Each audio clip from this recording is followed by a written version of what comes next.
하나님의 말씀의 주제는 같이 한번 읽어볼까요? 하나님이 주신 소원을 따라 가십시오. 그랬어요. 하나님이 주신 소원을 따라 가십시오라는 주제입니다. 제가 이 말씀을 기도하는데 이 말씀을 하나님이 주셨어요. 특별히 빌립보서 2장 13절에 있는 말씀이에요. 오늘 읽은 말씀 중에서 13절 말씀인데 너희 안에서 행하시는 이는 하나님이시니 자기의 기쁘신 뜻을 위하여 너희에게 소원을 두고 행하게 하시나니 그랬어요. 하나님이 여러분의 마음속에 소원을 주신다는 거예요. 근데 그 소원을 통해서 하나님을 이끌어가는 거죠. 우리가 하기 싫은 일을 억지로 한다기보다는 하나님이 우리의 마음에 소원을 주고 그 소원을 성취하고 싶은 마음을 주셔서 우리로 하여금 인도하신다는 거죠. 굉장히 이 말씀이 우리에게 소망이 되고 또 위로가 되는 말씀이라고 생각합니다. 지난주에 우리가 설교했던 말씀인데 한번 보여주셨으면 좋겠어요. 지난주에 제가 주제로 설교했던 내용인데 같이 읽어볼까요? 너희는 믿음 안에 있는가? 너희 자신을 시험하고 너희 자신을 확증하라. 예수 그리스도께서 너희 안에 계신 줄을 너희가 스스로 알지 못하느냐? 그렇지 않으면 너희가 버림받은 자니라. 아멘. 사무엘하 6장에 보니까요, 이런 이야기가 있었어요. 다윗 왕이 이제 이스라엘을 평정했어요. 다 평정하고 난 다음에 이제 마음에 하나의 소원이 있었어요. 그 소원이 뭐였냐면 하나님의 언약궤를 자기의 왕궁으로 모시는 거였어요. 그가 다윗에게 그러한 소원이 있었어요. 그래서 그는 이제 3만 명의 사람들을 동원했어요.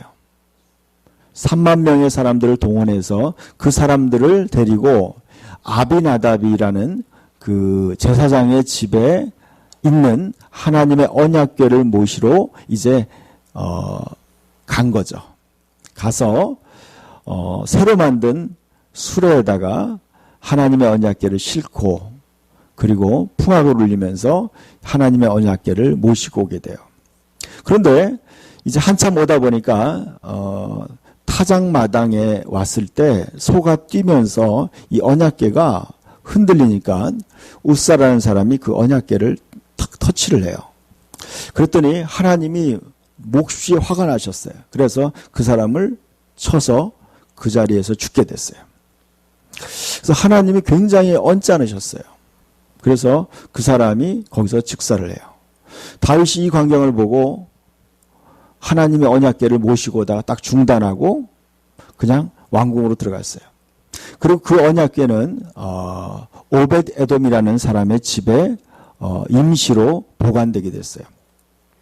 근데 들리는 소문에 하나님의 언약궤를 오벳 에돔의 집에 3개월 동안 머물러 있었는데 그 집에 큰 축복이 왔다는 소문이 다윗의 귀에 들렸어요. 이 오벳 에돔의 집은 바로 이스라엘의 반역자의 가문이었어요. 누구의 후손이죠? 예, 고라의, 모세를 대적했던, 반역했던 고라의 후손이었어요. 이 고라의 후손이기 때문에 반역자의 후손이어서 굉장히 위축된 가문이었어요. 그리고 이스라엘의 주류에 들지 못하는 그런 굉장히 어떻게 보면은 좀 이렇게 좀 가문이 이렇게 빛을 못 보는 가문이었어요. 근데 3개월 동안 하나님의 언약궤를 잘 모셔서 그들은 큰 축복을 받아요. 그리고 성경에 보니까 이 오벳에돔의 후손들이 축복받은 것을 쫙 성경에 열거하고 있어요. 오벳에돔의 형제들 그리고 자식들 모두 다 능력 있는 사람이 되었다는 그런 성경의 이야기들이 있어요. 근데 거기에 반해서 아비나답이라는 사람의 집에서 하나님의 언약궤가 몇 년 있었냐면 20년을 있었어요. 20년을 하나님을 모시고 살았지만 결과적으로 그 집에서는 결과물은 뭐냐면 그 집의 아들이 죽은 거예요. 언약궤를 운반하다 죽은 거예요. 저는 그것이 마치 오늘날 우리의 신앙생활과 같다고 생각해요. 우리가 우리의 마음에 예수님을 모시고 살지만, 예수님을 주님으로 우리의 마음에 모시고 살지만 그 주님을 어떻게 섬겨야 되는지 그들은 알지 못했어요. 그 주님을 주님답게 섬기지 않은 거예요. 그러다가 결국에는 하나님의 언약궤를 제사장들이 어깨에다 메고 가야 되는데 그 하나님의 언약궤를 달구지에다가, 소달구지에다가 하나님의 언약궤를 싣고 간 거예요. 그러니까 하나님을 어떻게 섬겨야 되는지 너무 모르다가 심지어는 또 하나님의 언약궤를 손으로 만지면 안 된다는 그런 율법이 있어요. 그런 것도 모르는 거예요. 그러니까 하나님을 모시고 살면서 하나님을 어떻게 섬겨야 되는지 전혀 모르고 살았던 그런 가정이었어요. 결국은 20년 동안 하나님을 섬긴다고 했지만 그들은 하나님에 대해서 전혀 무지했어요. 오늘날 우리가 예수님을 마음에 모시고 사는 그리스도인이지만 우리의 삶 전체에 있어서 지금 하나님 모셨지만 아무런 변화가 없는 거예요. 하나님 모셨지만 세상 사람들만큼도 복을 못 받는 경우도 있어요. 그것은 뭐냐면 하나님을 하나님답게 올바로 섬기지 못했기 때문에 그래요. 결국에는 그 때문에 결국에는 그들은 결국 그 가문은 몰락하게 됐어요. 반대로 망한 가문이었지만 하나님의 언약궤를, 하나님을 정성스럽게 모신 그들은 3개월 만에 그들의 가문이 완전히 회복된 거예요. 오늘날 우리의 신앙도 마찬가지예요. 예수 그리스도가 너희 안에 계신 줄을 너희가 스스로 알지 못하느냐. 여러분, 주님이 그 오베데돔의 집에 갔을 때 그들은 주님을 잘 섬겼던 것 같아요. 그래서 그들은 정말 주님으로부터 큰 은혜를 받았어요. 거기에 반해서 아비나답의 집안은 주님이 계셨음에도 불구하고 그분을 인정하지 않고 그분을 제대로 섬기지 않았어요. 저는 여러분은 여러분의 믿음을 이제 점검해야 된다고 하나님께서 우리에게 말씀하는 거예요. 너희 믿음 안에 있는가? 너희 자신을 시험하고 너희 자신을 확증하라. 여러분 마음속에 예수님을 진정으로 모시고 있는지 여러분 스스로가 점검해야 돼요. 매일매일 매 시간마다 예수님이 내 마음에 계시고 내가 그분을 섬기고 따르고 있는지를 여러분 점검해야 돼요. 여러분의 마음속에 예수 그리스도가 살아계시지 않는다면 여러분은 버림받은 자예요. 여러분은 교회를 다니지만 여러분은 진정한 그리스도인이 아니에요. 여러분 마음속에 그리스도가 매일매일 살아계셔서 여러분의 일상생활에 그리스도가 경험돼야 돼요. 예수님이 여러분과 함께하는 것을 여러분의 매일 삶 속에 경험하지 못한다면 여러분은요 버리운 자라고 성경은 분명히 얘기하고 있어요. 형식적인 믿음을 가진 거예요. 마치 아비나답의 집에 20년을 하나님을 모시고 살았지만 그들의 믿음은 죽은 믿음이었어요. 그렇지만 오베데돔은 3개월을 주님을 모시고 살았지만 그들은 주님을 진정으로 섬기고 진정으로 믿은 거예요. 여러분 예수님이 그런 얘기 하실 거라고 말씀했어요. 마지막 날에는 나더러 주여 주여 하는 자마다 다 천국에 들어가지 못할 거라고 얘기했어요.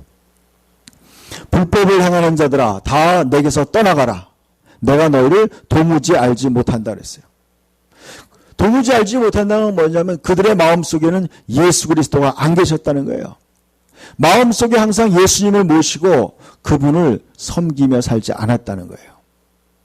여러분이 진정으로 예수님을 마음에 섬기게 되면요 이러한 일이 생긴다는 거예요.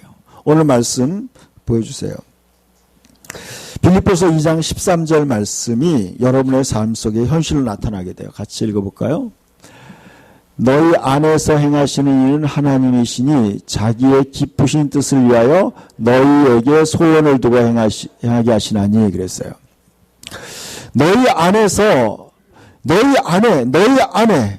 마음속에 하나님께서 너희 안에서 행하신다고 얘기하세요. 너희 안에서 하나님은 바로 예수 그리스도가 바로 하나님이에요. 예수님은 구원자이시면서 하나님이에요. 그 하나님께서 여러분 안에서 행하시고 있다는 거예요. 뭘 행하시냐? 자기의 기쁘신 뜻을 위하여 너희에게 소원을 주신다는 거예요. 하나님이 내 마음속에 계시면서 나에게 소원을 불어넣는 거예요. 하나님의 소원이 내 마음에 부어지는 거예요. 그래서 내 마음속에 하나님이 원하는 걸 하고 싶은 마음이 생기는 거예요. 여러분, 어떻게 하면 하나님을 기쁘게 해드릴까 하는 그 소원이 생기는 거예요. 여러분, 하나님을 더 알고 싶은 소원이 생기는 거예요. 하나님을 더 순종하고 싶은 소원이 생기는 거예요. 하나님의 뜻을 전하고 싶은 소원이 생기는 거예요. 호주에 어떤 해병대를 제대한 군인이 있었어요. 그는 해병대에서 제대하고 난 다음에 어느 날 예수 그리스도를 마음에 모시고 믿게 됐어요. 그 예수님을 믿고 나니까 너무나 죄송스러운 거예요. 자기가 그렇게 해병대에서 방탕하게 살았던 것이 회개가 되는 거예요. 그래서 예수 그리스도를 위해서 그는 살기로 결심했어요. 그는 매일 하루에 10분이든 20분이든 시간을 내서 그는 예수님을 전하고 싶었어요. 그는 그래서 길거리에서 매일매일 전도하기 시작했어요. 구원 받으셨습니까?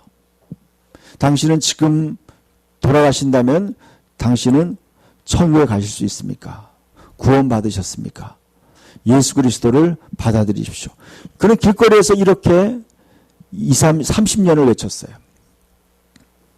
그는 거의 다 돌아가실 때가 다 됐어요. 근데 영국에서 어떤 목사님이 설교를 할 때 설교가 끝나고 영국에서는 그런 경우가 종종 있어요. 설교가 끝나고 누군가 간증하고 싶을 때, 신앙을 고백하고 싶을 때 손을 들고 간증을 하는 그런 습관들이 있어요. 근데 설교가 끝날 때 어떤 사람이 자기가 간증하고 싶다는 거예요. 그러면서 간증을 하는 거예요. 내가 호주에 출장 갔을 때 어떤 노인이 길거리에서 나에게 전도했습니다. 나는 그 노인 때문에 그 노인의 말을 듣고 자기는 집에 돌아와서 곰곰이 생각하다가 자기는 무릎 꿇고 기도해서 예수님을 영접하고 구원받았습니다. 그 간증을 한 거예요. 근데 공교롭게 그분이 미국에 또 해병대에 설교하러 갔어요. 근데 또 어떤 사람이 또 간증하는데 그 사람도 똑같은 얘기예요. 자기가 호주에 갔는데 호주의 어떤 노인에게 전도받았다는 거예요. 그가 전 세계 부흥회를 다닐 때 수많은 사람이 호주에 있는 어떤 그 노인으로부터 전도를 받아서 구원받았다는 얘기를 한 거예요. 그 노인을 통해서 그 한 사람을 통해서 수십만 명이 예수를 믿은 거예요. 그럼 그 청년의 해병대를 제대한 그 청년이 예수님을 마음에 영접했을 때 예수님이 그 마음속에 들어오셔서 그의 마음에 소원을 준 거예요. 사람들에게 전도해야 된다는 소원을 준 거예요. 그 마음에 불타는 소원을 줬어요. 그는 그 소원을 끝까지 지켜나갔어요. 여러분, 하나님이 여러분의 마음에 주신 소원이 있어요. 그 소원을 따라가는 거예요. 여러분, 그것이 바로 우리가 믿음 생활을 하는 거예요. 하나님이 여러분의 마음속에 하나님의 주시는 소원이 있어요. 하나님이 주신 소원은 뭐냐면 하나님에게 유익한 소원이고 또 모두에게 유익한 소원이에요. 여러분, 그 하나님이 주신 소원을 여러분이 품어야 돼요. 그걸 따라가셔야 돼요.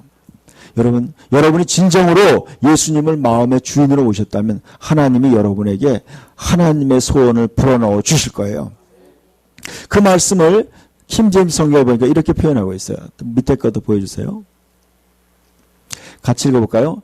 너희 안에서 일하사 자기가 참으로 기뻐하는 것을 원하게도 하시고 행하게도 하시는 이는 하나님이시니라 그랬어요. 제가 이 말씀을 여러 가지 번역으로 제가 살펴봤어요. 근데 이 킹제임스 번역이 굉장히 제가 마음에 와닿았어요. 너희 안에서 일하사 그랬어요. 여러분, 하나님께서 예수 그리스도는 바로 구원자예요. 창조주이시면서 구원자예요. 오늘 아까 읽었던 본문에 보니까 그는 근본 하나님의 본체시라 그랬어요. 그는 하나님과 동일하신 분이에요. 성부, 성자, 성령 삼위일체이신 하나님이에요. 그 하나님께서 자기를 비우고 종의 몸으로 오셨다고 그랬어요.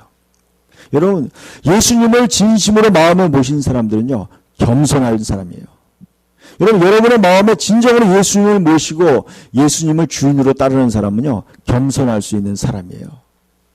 왜냐하면 그분이 겸손의 왕이 자기 안에 들어오기 때문에 여러분 그 사람은 겸손할 수 있어요. 그 예수님을 그는 이제 우리가 받아들이면 그렇게 돼요.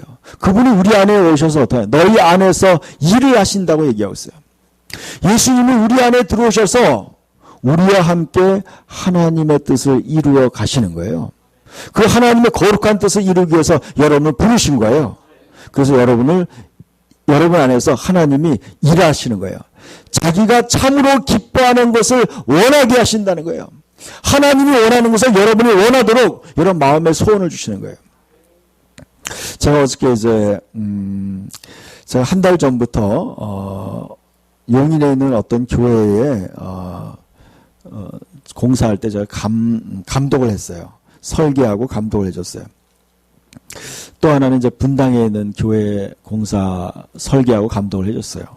제가 예전에 목사가 되기 전에 하던 업이라서 제가 이제 그냥 봉사해 준 거죠. 근데 이제 하나는 끝났고 하나는 이제 어제 끝났어요. 근데 이제 그 용인에 있는 공사를 하기 전에 3월 초에 어떤 성도가 저한테 전화가 왔어요.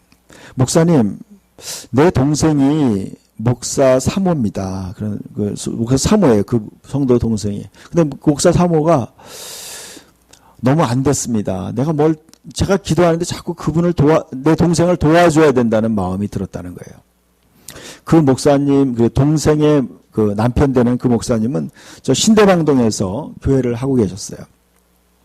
신대방동에 있는 그 상가 3층에서 교회를 하고 있었어요. 교인들이 한 10명 정도 있었어요. 어렵게 목회를 하는데 그 10명 남짓한 교인들도 거의 다 나갔어요. 그래서 이제 목사님하고 사모님하고 아들밖에 없었어요. 근데 그런 과정에 이제 아들이 군대 가고 뭐 이렇게 그런 과정에 이제 교인이 없은 거예요. 근데 그때 이제 상가가 이제 철거가 돼 있어요. 철거하게 돼 있었어요. 그래서 이제 철거하면서 이제 그 3층에서 사택도 같이 있었어요. 상가 3층에서. 그렇게 하다가 이제 교회가 이제 문을 닫게 된 거예요. 문을 닫게 돼 가지고 이제 어디로 가야 될까 고민하다가 이제 용인에 있는 언니네 집에 가서 지금 얹혀 살고 있어요. 근데 이 언니가 기도할 때 하나님이 자꾸 그 동생에게 교회를 마련해 줘야 된다는 그런 부담감을 준 거예요. 저한테 기도 부탁을 하는 거예요. 내가 어떻게 해야 되는지 하나님의 뜻을 좀 알고 싶다고 목사님 기도해 주세요. 그랬어요. 제가 기도하는데 하나님이 학개서 2장 말씀을 주시는 거예요. 너는 산에 올라가서 나무를 가져다가 나의 집을 지어라. 그리하면 내가 그것으로 말미암아 기뻐하고 영광을 받으리라. 그 말씀을 주시는 거예요. 기도하는데. 감동을 주는 거예요. 내가 그렇게 얘기했어요. 내 기도하는데 이 말씀이 떠오르고 감동이 됩니다. 동생을 위해서 교회를 마련해 주는 것이 하나님의 소원인 것 같습니다. 그렇게 얘기했어요. 그래서 진짜 이 언니가 어떤 상가 2층을 얻었어요. 상가 2층을 얻어줬어요. 굉장히 커요. 우리 교회 한 3배, 2-3배 돼요. 한 100평이에요. 실평수가 100평 되는 거예요. 큰 거예요. 근데 그 언니의 마음에 이 하나님의 소원을 준 거예요. 그래서 언니가 막 너무나 발벗고 나서가지고 그 교회를 인테리어를 어제 다 끝냈어요. 너무나 멋지게 꾸몄어요. 뭐 예배당도 아주 최고로 잘 꾸몄어요. 또 거기에 뭐 이렇게 친교 공간도 카페도 꾸미고 아주 굉장히 잘 꾸몄어요. 그런데 제가 이걸 알게 됐어요. 실제로 그 목사님과 사모님은 그렇게 신경도 안 써요. 근데 그 언니와 다른 사람들, 저를 비롯해서 다른 사람들이 다 도와주는 거예요.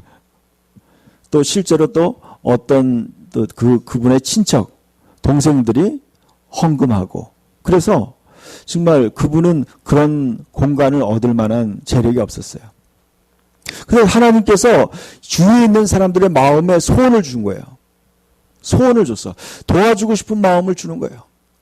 섬기고 싶은 마음을 주는 거예요. 그래서 하나님의 그 소원에 의해서 그것을 건물을 완성해 나간 거예요. 제가 금요일날 그런 간증을 했어요. 이제 그 음향기기 공사를 하는데 음향기기 그 업자가 저한테 얘기하는 거예요. 목사님, 이 그 앰프를 놓을 만한 테이블이 하나 필요합니다. 하나 사야 되는데 목사님 뭐 어떻게 좀 해주세요. 저한테 부탁을 하는 거예요. 그래서 제가 그 얘기를 듣고요. 그냥 이렇게 듣고 나중에 한번 생각하자 그랬어요.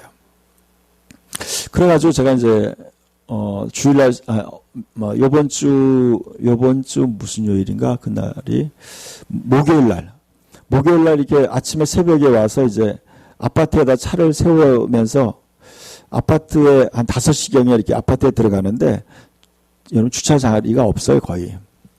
근데 제가 마음속으로 하나님께 기도했어요. 하나님 주차할 자리를 달라고 기도했어요.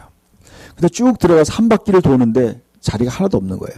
근데 돌아서 나가려고 하는데 그 코너에 하얀색 장이 하나 이렇게 딱 서 있는 거야.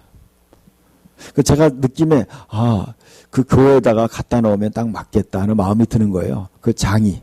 그래서 제가 그 장을 차에다 실었어요. 그리고 난 다음에 여기 아파트 뒤쪽 주차장까지 가봤는데 거기에도 차가 하나도 없는 거예요. 자리가 하나도 없어요. 그래서 자리가 없어서 그냥 제가 뒤돌아서서 저기로서 나왔어요. 나왔는데 참 신기한 건 뭐냐면 나오다 보니까 바로 이 건물 바로 앞에 거기에 자리가 비어 있는 거예요. 그 자리는요, 여기서 제일 좋은 자리야, 주차 공간이. 근데 그 자리가 비어 있는 거야. 근데 신기한 거예요. 내가 왜 아까 들어갈 때 그 자리를 왜 못 봤을까? 곰곰이 생각해보세요. 그 자리가 제 눈에 안 보였어요. 비어 있는 것이. 아마 제가 보기에는 제가 못 봤든지 아니면 제가 만약 그 자리가 비어 있는 걸 알았다면 내가 그 안에까지 못 들어갔을 거예요. 그리고 그 물건도 그 테이블도 내가 차에다 실지 않았을 거야. 근데 그 물건을 싣고 나왔는데 보니까 여기 자리가 있는 거예요. 요 앞에. 거기 지나쳤는데. 그래서 이제 제가 어제 물어봤어요. 그 테이블, 내가 갖다 놓은 테이블이 맞냐고 했더니 목사님 너무나 정확하게 맞아요. 그러는 거예요. 그 사이즈에. 그 제가 이걸 느꼈어요. 여러분, 하나님께서 우리의 마음에, 제 마음에 그런 소원을 주는 거예요. 저거 갖다 주면 좋겠다. 여러분, 하나님이 여러분의 마음속에, 우리 모든 사람들의 마음속에 뭐예요? 하나님이 원하시는 것을 크고 작은 일이든 간에 우리의 마음에 소원을 주신다는 거예요. 여러분, 그 소원을 따라갈 때 여러분, 그 소원이 합쳐져서 하나님의 큰 목적을 이루어 간다는 거예요. 여러분, 하나님의 소원이 뭔지 여러분은 그것을 따라가야 돼요. 여러분, 그래서 이런 얘기를 하는 거예요. 제가 오늘 아침에 통화하는데 그 성도님이 고백하는 거예요. 목사님, 내가 그 교회를 섬기지 않았다면 어떤 일이 벌어졌을까? 너무나 끔찍해요. 그러는 거예요. 여러분, 지난주에 어떤 일이 벌어졌냐면 그 성도의 며느리가 거의 죽게 된 거예요. 급성 급성 간염 같은 게 걸렸어요. 임신 중인데 그래가지고 이제 아산병원에 옮겼는데요. 생명이 위독한 거예요. 그래서 아이를 유산하든지 이제 제왕절개 수술을 해야 된다는 거예요. 그래서 제왕절개 수술했어요. 산모도 위험하고 자식도 위험하다는 거예요. 그런데요, 기적적으로 완전히 그냥 살아날 수 있는 확률이 한 20-30%밖에 없다는 거예요. 근데 그 아이도 살아났고 그 산모도 이제 살아난 거예요. 그래서 그런 얘기하는 거예요. 내가 하나님이 주신 그 마음을 따라서 내가 열심히 하나님의 소원을 따라가지 않았다면 하나님이 우리 자식들을, 내 며느리와 내 손주를 데려갔을 수도 있겠다.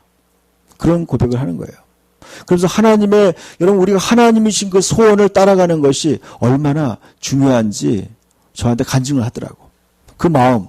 여러분, 하나님이 여러분 마음에 주신 어떤 소원들이 있어요. 하나님이 여러분에게 주신 지금 하나님을 위해서 뭔가 하고 싶은 소원들이 있어요. 그런 소원을 여러분이 놓치지 말아야 돼요. 그 소원을 따라갈 때 여러분이 하나님이 예비한 은혜와 축복을 받게 돼요. 여러분 어떨 때는 하나님이 여러분의 기도하고 싶은 마음을 줄 때가 있어요. 그럴 때 여러분 기도하셔야 돼요. 하나님이 여러분에게 때로는 금식할 마음을 줄 때가 있어요. 그때 여러분 금식하셔야 돼요. 하나님이 여러분에게 누군가를 전도하라고 마음 줄 때 여러분 전도하셔야 돼요. 그것이 뭐냐? 하나님이 뭐예요? 기뻐하는 것을 여러분을 통해서 이루고자 하는 거예요. 여러분 우리가 예수님을 모신다는 게 뭐예요? 예수님을 마음에 모시고 우리가 예수님의 몸의 일부분이 되는 거예요. 예수 그리스도가 내 안에 계시고 바로 여러분 안에 계셔서 함께 여러분의 마음을 인도하시고 우리들의 마음을 다 인도하는 거예요. 그래서 그 일을 이루어 가시는 거예요. 여러분 한 달 전에 여러분 알다시피 우리 카메라가 이 설교 동영상을 찍는 카메라가 망가졌어요. 그래서 이게 촬영이 안 되는 거예요. 그래서 이제 이것을 이제 교체하려고 이제 우리가 모금을 좀 했어요. 근데 모금을 했는데 얼마가 모금됐냐면 59만 원이 모금됐었어요. 근데 이걸 고치는데 70만 원이 들었어요. 근데 그 다음 주에 5만 원, 만 원이 들어왔어요. 그 11만 원이 더 들어왔어요. 정확하게 70만 원이 채워진 거예요. 정확하게. 1,000원짜리 안 남게 정확하게 70만 원이 채워졌어요. 여러분 하나님께서 각 사람의 마음을 인도하셨어요. 어떤 사람은 3만 원, 어떤 사람은 5만 원, 어떤 사람은 10만 원 이렇게 해서 열 몇 명이 모금을 해서 그 조그마한 카메라를 달게 된 거예요. 여러분 마음에 작은 일이든 큰 일이든 하나님이 여러분 마음에 감동하시고 소원을 주실 수가 있어요. 여러분 마음에. 그 소원을 따라가셔야 돼요. 따라갈 때 뭐예요? 여러분이 주님을 동행하는 거예요. 주님과 같은 길을 걷게 되는 거예요. 그럴 때 여러분의 삶 속에 주님이 함께하는 걸 경험하는 거예요. 그래서 내 안에 그리스도가 나를 인도하시는 것을 여러분이 경험하게 돼요. 기적을 경험하게 되는 거예요. 작은 삶 속에 여러분 삶 속에 하나님이 여러분과 동행하는 걸 경험하는 거예요. 그 비결이 뭐냐? 하나님이 여러분 안에 주신 하나님의 소원을 여러분이 따라가는 거예요. 그 소원을 따라가는 저와 여러분 되기를 축원합니다. 같이 기도합시다.